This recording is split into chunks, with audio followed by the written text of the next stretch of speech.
5 টাকায় নাকি সকালবেলায় মন পেট ভরে যায়। শিলিগুড়ির এই ছোট্ট দোকান ঘুম পাড়িয়ে দিচ্ছে সব ব্রেকফাস্টের রাজাকে। গরম গরম ডাল পুরি, ভেতরে মটর ডালের ঝাল ঝাল পূরণ মাত্র 5 টাকায়। ভাবা যায়? চলে গেছিলাম সকাল সকাল শিলিগুড়ির জলেশ্বরী বাজারের সামনে, যেখানে এক দাদার বৌদি 5 টাকা দামে ডাল পুরি খাইয়ে পুরো এলাকাকে মাতিয়ে রেখেছেন। আর তোমাদের এই দোকানটা ছোট্ট মনে হলেও এখানে মানুষের ভিড় যে কোনো ভিআইপি রেস্টুরেন্টকে লজ্জা দিয়ে দেবে। হাই ফোকস, আমি প্রতীক।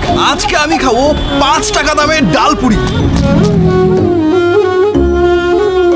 So let's eat. অসাধারণ গাইস, শুধুমাত্র এই ডাল পুরির জন্যই কিন্তু তোমাদের এই দোকানে বারে বারে আসতে ইচ্ছে করো। তো তোমরা এখনো জানো না 5 টাকায় সকালটা কেমন যায়? গিয়ে একবার হলেও ট্রাই করো আর শেয়ার করো তোমার সকল ফুডি বন্ধুদের সাথে।